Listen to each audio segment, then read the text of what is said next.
Bismillahirrahmanirrahim. Assalamualaikum warahmatullahi wabarakatuh. Saudaraku pemirsa MTA TV dimanapun Anda berada, puji syukur Alhamdulillah senantiasa kita panjatkan kehadirat Allah Subhanahu wa Ta'ala. Di pagi hari ini kita senantiasa diberikan karunia nikmat dan juga rahmatnya, sehingga bisa menjalankan aktivitas dengan baik pula di pagi hari ini. Pemirsa, di kesempatan program Wirausaha kali ini, kita nanti akan berbicara lebih lanjut terkait dengan produsen tahu dengan ownernya Bapak Rusmadi. Dan alhamdulillah hari ini beliau sudah hadir di studio MTA TV. Langsung saja kita sapa ya. Assalamualaikum warahmatullahi wabarakatuh. Waalaikumsalam warahmatullahi wabarakatuh. Kabar hari ini bagaimana Bapak Rusmadi? Alhamdulillah sehat, Alhamdulillah. tidak ada halangan suatu apa, bisa datang di studio MTA TV. Alhamdulillah ya Pak, sehat dan diberikan kelancaran perjalanannya tadi ya. Alhamdulillah. Pabriknya gimana Pak? Ditinggal ini untuk sini untuk siaran? Ya alhamdulillah untuk ditinggal di rumah sudah ada yang bekerja, tidak masalah. Alhamdulillah ya, insya Allah masih bisa berjalan dengan baik ya. Ya. Alhamdulillah Dan berjalan. kalau kita bisa mengambil kesimpulan berarti Pak Rusmadi ini salah satu owner tahu yang pengalamannya sudah bertahun-tahun pasti. Ya kurang lebih 25 tahun lah saya. 25 tahun pemirsa sudah mulai usaha bisnis hingga saat ini dan masih berjalan dengan alhamdulillah, baik dan produksinya masih cukup banyak ya Pak setiap harinya. Ya tiap hari rata-rata untuk saat sekarang situasi serba mahal ya kira-kira sekitar 2,5 kintal lah per hari. 2,5 kintal itu kedelainya ya? Kedelainya ya. Banyak Pak ya terkait dengan jumlah produksinya dalam sehari. Kalau kita kalikan dalam sebulan tentu banyak sekali. Yeah. Baik pemirsa, hari ini kita nanti akan berbicara lebih lanjut terkait dengan perjalanan usaha dari Pak Rusmadi di bidang produksi tahu. Kami juga memberikan kesempatan untuk para pemirsa yang akan bertanya.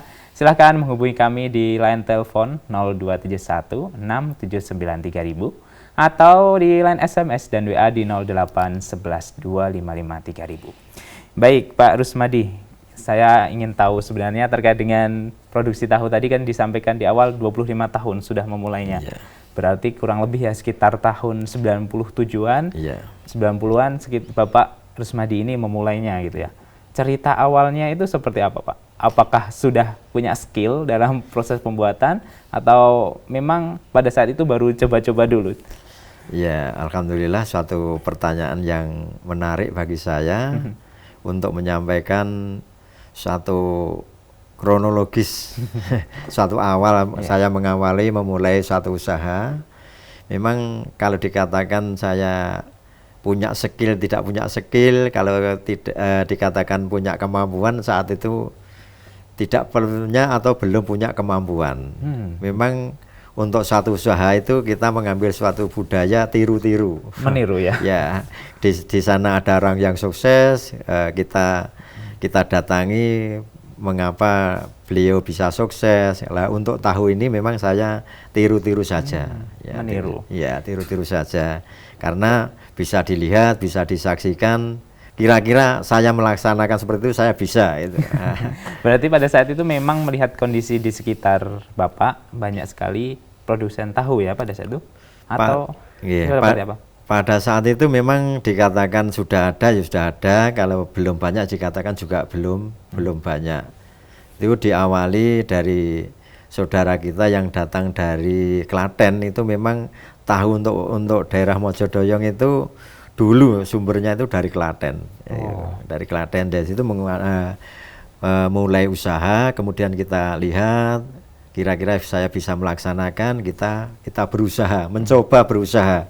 Nyatanya alhamdulillah bisa berhasil sampai sekarang. Ya, terbukti ya Pak ya, dengan meniru dan tentu kita tidak melupakan untuk selalu belajar ya Pak ya. Belajar. Awalnya mungkin kita tidak punya skill, tapi dengan kita selalu belajar, berinovasi akan meningkatkan kemampuan kita ya. Alhamdulillah. Baik. Tadi kan diceritakan juga bahwasanya di tahun 90-an itu sudah memulai untuk produksi tahu ya. Pada saat itu memang pekerjaannya itu baru akan ke tahu itu atau memang sebelumnya sudah punya kerjaan lain ini Pak? Sebelumnya belum punya pekerjaan sama sekali. Saya dulu juga seorang penganggur. Ya, istri saya juga seorang ibu rumah tangga yang menganggur. Kemudian saat itu ya mencoba mengawali usaha dengan ya sedikit demi sedikit lah. Kemudian istri saya bilang kepada saya, aku tak nyoba dodol tahu, bakul tahu kan itu. Ya, nek kamu ada kesiapan, monggo saya persilahkan. Saat itu memang saya belum punya pabrik sendiri, itu masih nitip. Di situ banyak sekali pengusaha-usaha yang melayani jasa untuk pembuatan tahu. Jadi baru kira-kira tahun 97-98 saya punya pabrik sendiri. Ya, berarti memang berawal mula dari jualan tahu dulu ya, Pak ya? Jualan tahu. Belum secara murni 100% memproduksi sejak awal. Belum. Berarti pada saat itu proses penjualan ini Bapak melihat prospek untuk dikembangkan, kita membuat sendiri ya pada? Iya. Tahun 97 bahwasanya kita tahu juga itu tahun krisis Pak Indonesia. Iya, tahun krisis. Saat itu memang bagaimana itu? Betul-betul saat itu dikatakan moneter saat itu. Lah memang dari kedelai saat itu harganya masih sekitar Rp500 per kilo. Rp500 per kilo ya. Setelah tahun 98 itu mulai naik. Kemudian ya saat itu memang ya termasuk istri saya itu walaupun tidak sekolah itu memang manajemennya sangat bagus. Ya, sehingga betul-betul dimanage sekali. Jadi suatu contoh masalah penjualan. Kalau sebelum itu balik modal, uang itu tidak boleh diambil sama sekali. Sehingga istilahnya jaga nih manakala ada satu kesulitan. Sehingga ketika menghadapi satu kesulitan sudah tidak bermasalah. Berarti diawali dari manajemen keuangan yang rapi, yang baik. Kalau modalnya belum kembali, jangan diambil untuk hal-hal yang lain. Iya, betul. Dan kita tahu juga pasti dengan adanya krisis itu harga bahan baku yang tadinya 500 melonjak bisa jadi ke 4 kali lipat, mungkin bisa jadi ya Pak? Iya. Ini ada inovasi pada saat itu bagaimana dari Pak Rusmadi dan Ibu? Nah, untuk mengatasi kelonjakan harga juga tidak hanya tahun itu, sekarang itu lebih mahal sekali nih. Oh, sekarang malah lebih mahal dibandingkan sekarang dulu. Itu kedelai itu sudah menembus angka per kilo itu 13.000.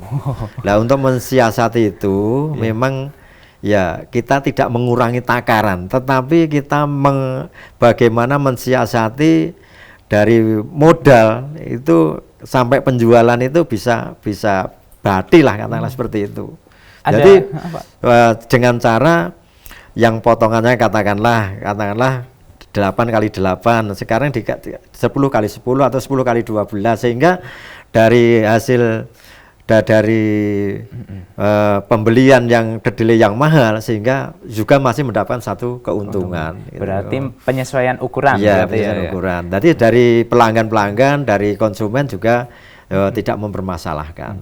Kalau sepengalaman Bapak Rusmadi dan Ibu ya, selama kurang lebih 25 tahun. Dan tadi disampaikan bahwasanya tipsnya yang diambil adalah penyesuaian ukuran, bukan penyesuaian harga. Mengapa ini Pak yang dipilih hal tersebut? Apakah nanti ketika penyesuaian harga yang dilakukan, konsumen malah banyak yang berpindah atau seperti apa ini Pak? Ini kalau yang disesuaikan itu harganya, itu kan kesulitan untuk menjual lagi. Oh, kesulitan penjualan. Dari bakul sayur yang keliling untuk menjualkan produk saya, itu kalau dinaikkan, itu di tempat pelanggan itu juga susah. Jadi jumlahnya tetap, harganya tetap sama, tapi ukurannya yang diperkecil. Gitu.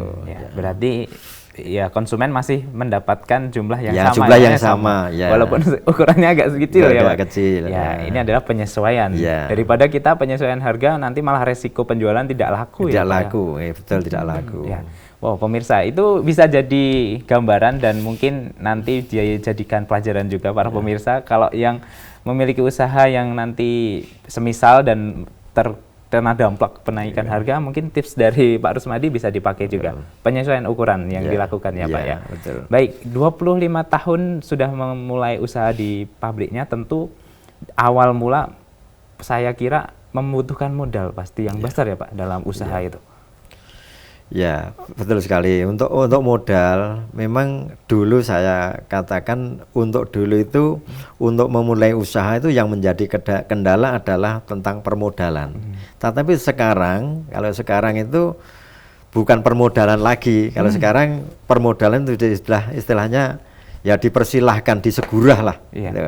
Tapi dulu untuk permodalan juga tidak begitu banyak, karena sebelum saya mendirikan pabrik sendiri sudah ya dengan manajemen yang bagus itu sudah mengumpulkan uang sedikit-sedikit, menabung, sehingga saat saya pinjaman pertama kali itu mendapatkan 4 juta itu untuk membangun pabrik, ya kira-kira saat itu menghabiskan 20 juta itu sudah cukup. Dengan modal 4 juta Dengan 4 juta itu, dengan ditunjang dengan ya keuntungan yang sedikit demi sedikit dikumpulkan itulah. Ya, saya sebenarnya sedikit apa ya Pak, ingin mengulik lebih jauh terkait dengan awal mula tadi ya. Pertama kali kan tadi istilahnya kalau orang Jawa bilang dandakne ya Pak ya. Berapa banyak untuk dalam seharinya yang didandakne kalau orang Jawa bilang itu Pak? Ya, saat itu kita melihat kebutuhan pasar, dalam arti menyesuaikan situasi pasar. Kalau situasi pasarnya pas rame, kita juga ya dengan istilah dandakne itu ya juga banyak. Saat itu untuk jasanya per 10 kilo itu saat itu baru 7.000. 7.000. Sekarang sudah mencapai angka per 10 kilo itu 12.000. Ya, itu. Oh, hampir 2 kali lipat ya. Wow, ternyata dengan adanya krisis itu mempengaruhi segala aspek ya Pak, terkait dengan harga jasanya, kemudian harga bahan baku, semua terpengaruh juga. Ya, betul sekali. Tapi dengan manajemen yang dilakukan oleh Pak Rusmadi dan Ibu tadi bisa mengatasi lah dari terkena dampaknya krisis tersebut ya Pak ya. Baik, kalau kita mau memulai pertama untuk memproduksi tahu ya Pak ya, persiapan apa yang sebenarnya kita perlukan untuk memulainya, selain kita sudah punya modal mungkin hari ini? Yang perlu dipersiapkan adalah yang pertama itu pernah seseorang itu melihat pasar, melihat kondisi pasar. Ya. Kalau kita mau mulai, satu contoh kita mengawali penjualan tahu sebelum ada pada produk ya. Kira-kira di pasar itu sudah ada berapa pengusaha yang menjual tahunya di satu pasar itu. Nah kemudian kalau kita kira-kira masih mampu 1 orang 2 orang masuk ke pasar itu untuk menjual tahu, kita baru memulai mengawali untuk produk. Manakala di pasar itu belum sesuai dengan produk kita akan rugi, akan tombok. Satu contoh gini, kemampuan pasar itu kemampuannya cuma 1 kuintal. Nah, kita belum bisa produk 1 kuintal. Ya, kita kan banyak sekali pengeluaran yang dikeluarkan, banyak tenaga yang harus dibayar, sehingga kita masih tombok, masih rugi. Sehingga kita menyesuaikan pasar. Kalau kemampuan pasar itu kita menjual 1 kuintal, ya kita harus minimal produknya juga 1 kuintal. Kalau belum ada 1 kuintal, ya kita namanya rugi. Berarti yang harus dilakukan adalah melihat kondisi pasar. Melihat kondisi pasar. Lantas kita sesuaikan dengan apa yang kita bisa buat. Insya Allah kalau sesuai dan nanti bisa menguntungkan. Jangan sampai malah kita yang rugi ya Pak ya. Malah rugi. Kalau melihat kondisi sekarang ya Pak ya, di tahun 2022 dengan pengalaman Bapak 25 tahun penjualan tahu, persaingannya seperti apa? Sekarang lebih sulitkah atau malah banyak pabrik yang kolaps sehingga Bapak malah bisa istilahnya berjaya ini pada saat ini? Untuk mensikapi satu itu, kondisi sekarang memang persaingan itu semakin ketat. Apapun usahanya, persaingan semakin ketat. Tidak hanya tahu saja, apapun persaingannya semakin ketat. Lah untuk mensikapi persaingan yang selalu ketat itu, saya terus terang satu kejujuran, seorang pengusaha atau seorang pedagang itu harus memiliki yang orang lain tidak memiliki. Satu contoh, kalau tempat saya, usaha saya itu, saya kalau melihat kondisi tempatnya bersih. Kemudian kalau memasak itu ya istilahnya betul-betul masak, mateng lah, cara Jawa ini mateng kayak itu. Sehingga tahu itu bisa bertahan 2 hari. Bisa 2 hari. Iya, 2 hari. Sehingga kalau digambarkan kalau orang-orang itu memasak itu pakai apa ya? Pakai panci itulah. Kalau saya masih istilahnya kalau masak itu didang. Itu lebih masak lebih tanak lah itulah. Lebih matang lah itu. Sehingga kelebihan-kelebihan itu tidak dimiliki oleh orang lain. Sehingga orang lain memiliki tahu yang sehari mungkin sudah katakanlah basi. Kalau saya sampai bertahan 2 hari. Gitu. Berarti mencari keunggulan dibandingkan betul. yang lain ya Pak. Apa yang orang lain tidak ada, kita harus ada. Dan betul. memaksimalkan kualitasnya juga berarti ya. Oh, itu pemirsa, pasti kita semua di berbagai jenis usaha sudah punya saingan, tapi harus punya prinsip tadi, kualitas yang diutamakan ya Pak ya. Betul. Baik, boleh cerita sedikit dong Pak, sebenarnya proses-proses dalam memproduksi tahu ini seperti apa tahapan-tahapannya? Ya, untuk proses produk tahu memang terus satu kejujuran daripada saya, usaha saya itu pernah dibawa ke Ternate. Di Ternate? Ya, usaha saya pernah dibawa seseorang belajar di tempat saya itu ke Pekanbaru. Berarti ada orang lain datang ke tempat saya untuk belajar dan dikembangkan di Ternate dan di Pekanbaru. Dan di sana berhasil? Ya, berhasil karena tenaganya diantaranya memberikan informasi kepada saya ya juga dari Jawa itu berhasil. Untuk produk, untuk mengawali sekilas produk, ya, bagaimana tahapan-tahapan untuk produk sebetulnya kemarin sudah disampaikan, namun tidak ada masalahnya kalau kita sampaikan tentang bagaimana dari kedelai sampai menjadi tahu itu yang diharapkan seperti itu. Kita biar punya gambaran bagaimana alur kerja yang dilakukan oleh Pak Tanto dan tim di sana. Pak. Yang pertama kedelai itu ya bahasanya direndam. Setelah direndam kemudian kita menanti air yang di tong itu mendidih sehingga dua-duanya juga berjalan. Setelah semuanya sudah ada kesiapan, kedelai tadi setelah ya istilahnya bahasanya Jawa niku medok itu kemudian dimasukkan kepada heler, digiling seperti penggilingan padi itu. Setelah jadi padi dimasukkan ke bak yang telah ada air yang mendidih tadi. Gitu. Kira-kira 1/4 jam ataupun setengah jam lah paling lama itu dikeluarkan kemudian disaring. Dimana setelah disaring dia ada suatu bak, di situ ada suatu bak, dia kemudian dikasih, kalau di tempat saya ya banyu kecut itulah. Tapi kalau secara yang kalau pemula itu namanya air cuka. Air cuka itu. Kemudian diolah dengan satu keahlian sedemikian rupa. Ya, kemudian setelah itu diambil ampasnya, disisihkan, patinya menjadi tahu, kemudian dicitak sehingga di kotak-kotak itu menjadi tahu itu. Itu cerita singkat alur bagaimana proses pembuatan tahu di tempatnya Pak Rusmadi, dan supaya para pemirsa punya gambaran terkait dengan bagaimana proses pembuatan tahu yang saat ini kita konsumsi ya. Baik Pak Rusmadi, kita akan rehat sejenak, nanti kita akan lanjutkan di sesi kedua yang kita sampaikan untuk para pemirsa. Silahkan yang akan bertanya bisa menghubungi kami di line telepon 0271 679 3000 atau di line SMS dan WA di 0811 255 3000. Dan pastikan para pemirsa tetap bersama kami dalam program Wirausaha.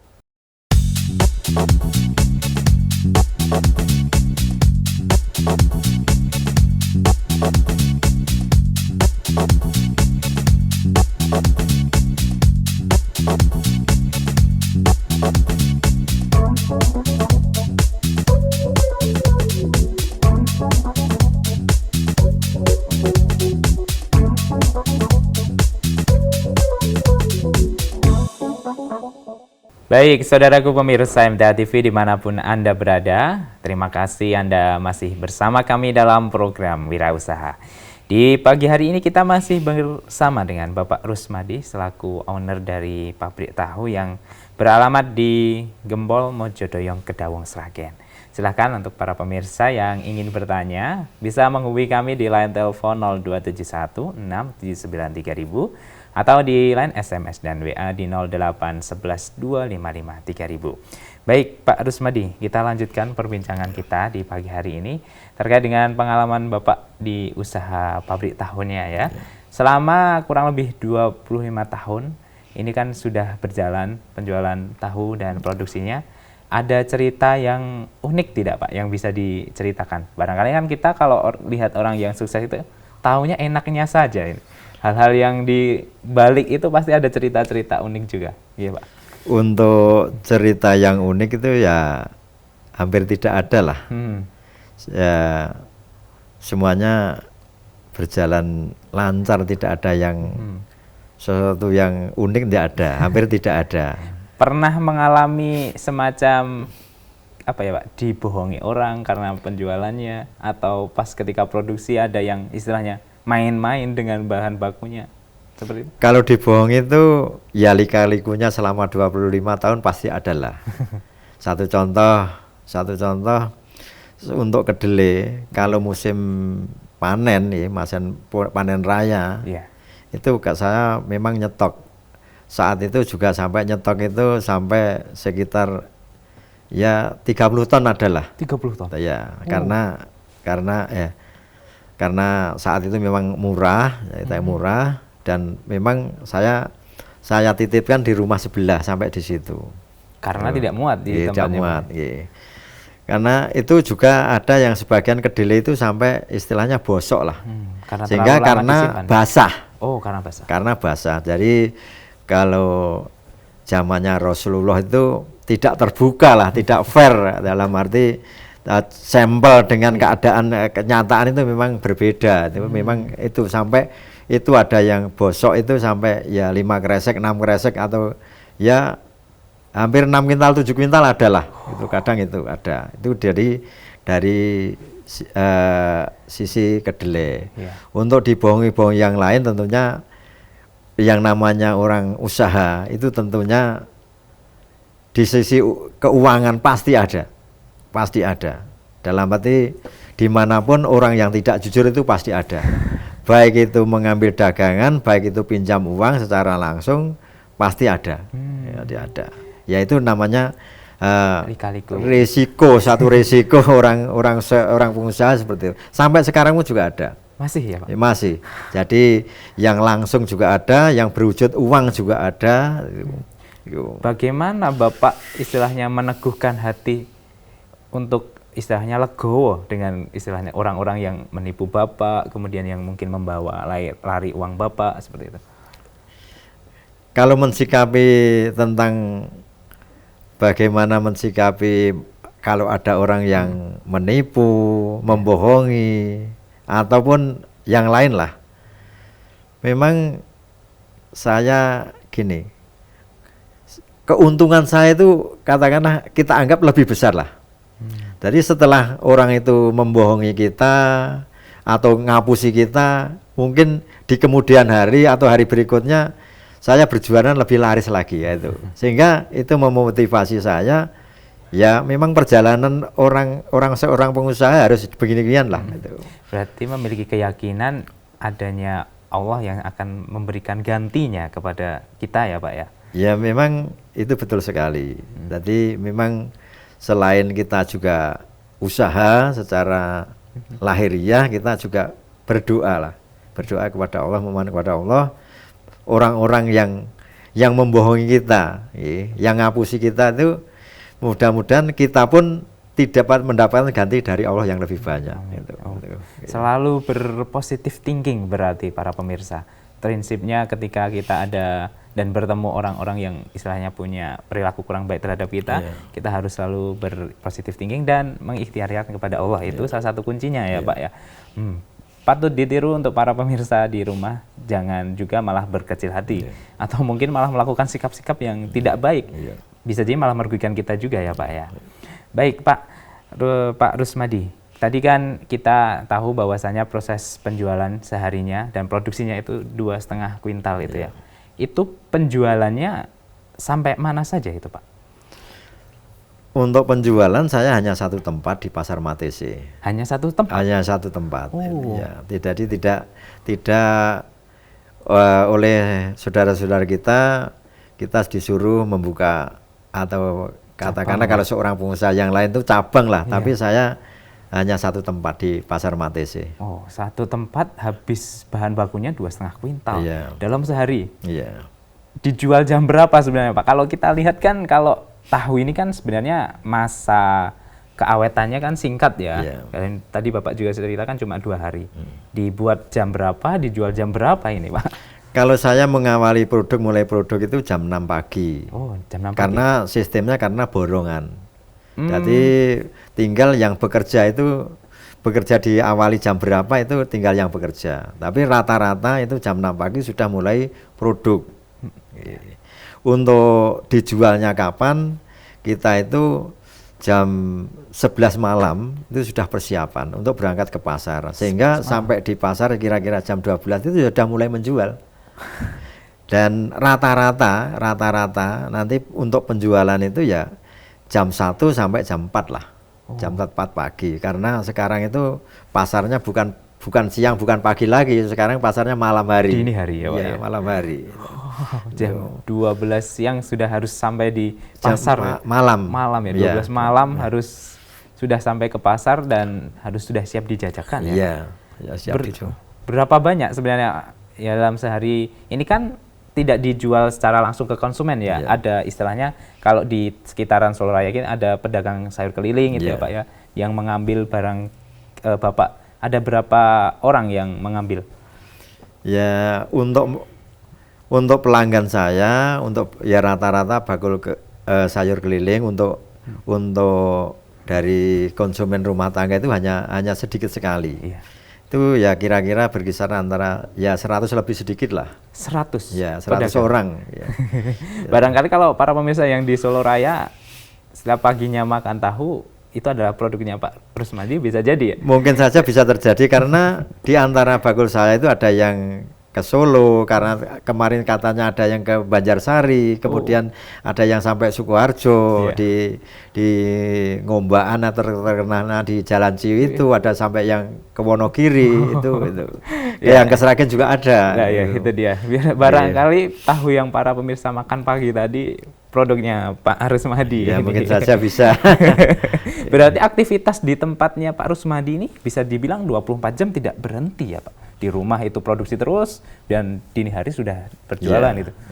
Bagaimana menjaga istilahnya kondisi tubuh supaya tetap sehat, mental juga tetap baik, apalagi kan istilahnya kegiatannya kan padat sekali nih Pak. Betul sekali. Untuk membagi waktu, untuk memanage waktu memang saya secara umum untuk istirahat itu sangat kurang sekali. Karena waktunya habis untuk bekerja. Memang saat saya masih muda, rata-rata untuk istirahat sehari semalam itu cuma 4 jam. 4 jam. Jadi habis ke pasar istirahat 2 jam ya. Kalau sampai di rumah itu pulang dari pasar itu kira-kira jam 7. Jam 7 pagi sampai jam 9 untuk siangnya, untuk paginya itu jam 9 sudah mulai bekerja sampai sore jam 4 lah. Kemudian malamnya jam 11 sudah mulai bekerja lagi sampai pagi aja. Begitu berjalannya. Penuh dengan perjuangan ya. Betul. Korban waktu merupakan hal yang wajar bagi seorang pengusaha untuk sukses ya Pak ya. Baik. Itu pemirsa, jadi yang saat ini mungkin baru merintis, tentu pengorbanan waktu harus dilakukan. Banyak hal yang harus kita korbankan supaya usaha kita nanti bisa berjalan dengan baik dan sukses ya Pak ya. Baik, tadi di awal juga sudah cerita bahwasanya istilahnya ada orang yang belajar dan dikembangkan di Ternate dan di Pulau Pekanbaru ya. Itu adalah salah satu 2 orang yang sudah mengembangkan di sana. Yang di sekitaran Bapak yang belajar untuk proses pembuatan tahu dan sekarang sudah memiliki pabrik sendiri, banyak atau seperti apa ini Pak ceritanya? Kalau dibilang banyak ya tidak, tapi ada yang dahulu ikut menjualkan produk saya, juga saya juga melayani jasa, sekarang juga sudah berjalan usahanya mendirikan pabrik sendiri gitu. Ada 1-2 orang lah. Di sekitar Bapak berarti ada semacam persaingan kalau begitu? Untuk persaingan produk tidak ada, tidak ada. Kemudian untuk persaingan penjualan, saya memang di pasar Matese itu tidak merasa tersaingi oleh saudara-saudara kita yang ya sedesa sekampung dengan saya, karena untuk penjualannya di pasar Matese itu cuma hanya saya sendiri, dan yang produknya dari Mojodoyong gitu. Tapi untuk produk yang lain banyak kan itu, sehingga tidak ada atau tidak merasa tersaingi satu dengan yang lain. Atau memang sudah punya apa ya, kalau saya mau pengembangan tahu tidak akan mengganggu gurunya gitu ya. Muridnya sudah banyak pasti ya Pak Rusmadi. Apalagi 25 tahun berjalan. Dan untuk saat ini berapa banyak orang yang membantu dalam produksi tahu ini di tempatnya Pak Rusmadi? Untuk yang bekerja di tempat saya, dari laki-lakinya itu ada 3 orang, tetapi untuk tiap harinya masuk 2 orang. Untuk dari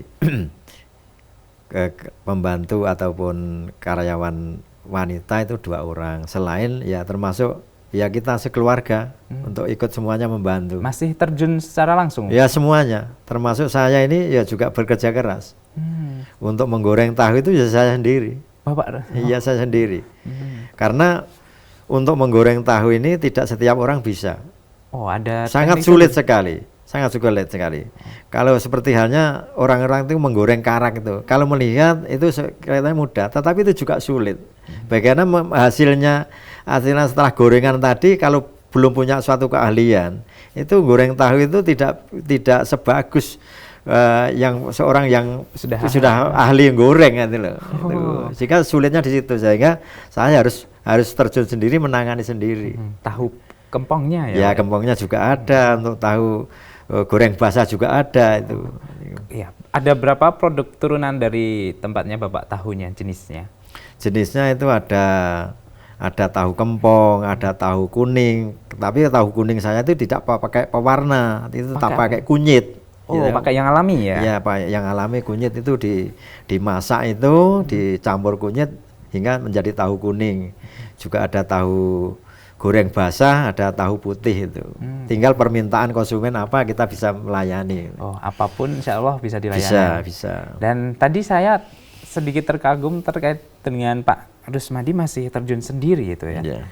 Ternyata pun harus ada skill yang khusus dalam proses pembuatan khususnya tahu yang digoreng tadi ya. Oh, sehari bisa berapa banyak tahu yang digoreng oleh Pak Rusmadi ya? Kalau digoreng, kalau di wadah ember ya, ada di ember. Yang itu, ukuran 25 kilo itu? Iya, yang ukuran 25 kilo itu saya sampai 6-7 ember. Yang baknya itu ada 6. Baknya 6 bak. Jadi kalau dilihat jumlah ya banyak lah. Kalau di tempat itu embernya ada 7. Kemudian untuk yang dijual basah putih itu ya kira-kira ya ada 15-20 ember lah. Itu hasilnya dari proses produksinya. Ya, tinggal produksinya banyak juga. Kalau melihat waktu itu biasanya produksi tahu paling banyak dibeli ketika musim apa ini Pak? Kalau untuk produk tahu penjualan itu dianggap lancar kalau manakala di tempat itu sepi orang punya kerja. Orang punya, sehingga tidak banyak orang yang punya hajat tidak punya kerja. Oh malah seperti itu ya? Iya, karena untuk bulan-bulan katakanlah kalau orang Jawa itu bulan besar, itu bulan besar itu kan banyak sekali orang yang punya hajat, sehingga sama rewang sama itu, sehingga itu sepi. Kalau untuk ramainya ya malah bulan Suro itu. Suro ramai ya Pak? Tidak ada orang yang punya hajat, sehingga bakul sayur itu sama datang semuanya, sama pergi pasar itu. Iya, oh, ternyata kebalikan ya. Kalau ada penjualan mungkin sayur dan lain sebagainya ketika musim hajatan malah ramai, kalau di tahu sebaliknya. Sepi ya. Berarti memang ada pasar tertentu, waktu tertentu setiap produk ya Pak ya. Jadi jangan khawatir kalau kita memiliki usaha tidak laku, itu hal yang sebenarnya tidak mungkin ya Pak ya. Baik Pak, boleh disampaikan bahwasanya kalau kita mau belajar secara langsung ke tempatnya Pak Rusmadi nanti bisa lewat apa ini bisa tanya-tanya atau mungkin ke lokasi bisa disampaikan mungkin alamatnya, nomor teleponnya. Ya, bagi pemirsa MTA TV yang menginginkan panjenengan mengembangkan usaha atau ingin meniru usaha saya, bisa datang ke rumah saya. Itu lewat Google Map itu juga sudah bisa. Itu di situ Namanya apa Pak? Tahu Syukur. Tahu Syukur ya. Ya, Tahu Syukur itu Google Map sudah ada. Kalau dengan alamat Dukuh Gempol RT 17 Ya. RW 05 Ya. Desa Mojodoyong, Kecamatan Kedawung, Kabupaten Sragen. Oke. Nomor telepon ada Pak? Ada Bisa 081 081 329 329 750 750 413. 413 ya. Itu pemirsa nomor kontak dari Pak Rusmadi, barangkali yang ingin tanya-tanya dan ingin belajar bisa dihubungi di 081 329 750 413. Atau nanti bisa langsung datang ke alamat rumah beliau. Di Google Map ada Tahu Syukur ya Pak ya. Tahu Syukur. Atau di Dukuh Gempol RT 17 RW 5 Mojodoyong, Kedawung, Sragen. Silahkan pemirsa yang ingin mengembangkan skillnya atau mungkin ingin produksi tahu bisa datang ke tempatnya Pak Rusmadi. Baik Pak, barangkali ada pesan atau mungkin motivasi untuk para pemirsa utamanya yang ingin mengembangkan usahanya atau mungkin sedang ingin merintis usaha. Silahkan Pak. Ya. Untuk pesan rasanya ya kurang tepat lah kalau kita memberikan satu pesan. barangkali dari pemirsa menginginkan mau berusaha, mau usaha untuk mengembangkan usahanya di bidang industri tahu, ya datang sajalah ke rumah saya, nanti bisa kita tindak lanjuti, bisa kita bantu, bisa kita berbagi pengalaman dengan panjenengan semuanya. Ya, baik. Pak Rusmadi membuka diri untuk para pemirsa yang ingin belajar ya Pak ya. Insya Allah tidak pelit ilmu Bapak ya. Insya Allah kita nanti akan sharing, belajar bersama. Tentu ini semua untuk saling menguatkan ekonomi bersama ya Pak ya. Baik, terima kasih Bapak atas kebersamaannya, untuk informasinya, ilmunya juga, pengalamannya luar biasa. Semoga kita nanti bisa berjumpa dan Pak Rusmadi dan sekeluarga senantiasa diberikan kesehatan. Alhamdulillah. Assalamualaikum warahmatullahi wabarakatuh. Waalaikumsalam warahmatullahi wabarakatuh. Baik, saudaraku pemirsa MTA TV dimanapun Anda berada, demikian tadi program Wira Usaha untuk edisi kali ini. Kami mengucapkan terima kasih untuk partisipasi para pemirsa dan mohon maaf apabila ada salah kata dan perbuatan yang kami lakukan. Serta jangan lupa untuk selalu menjaga kesehatan kita ya pemirsa, sehingga nanti kita bisa menggunakan kesehatan ini untuk aktivitas yang lebih baik dan ibadah yang lebih optimal. Akhirnya, saya Wahid Arifuddin pamit undur diri. Wassalamualaikum warahmatullahi wabarakatuh.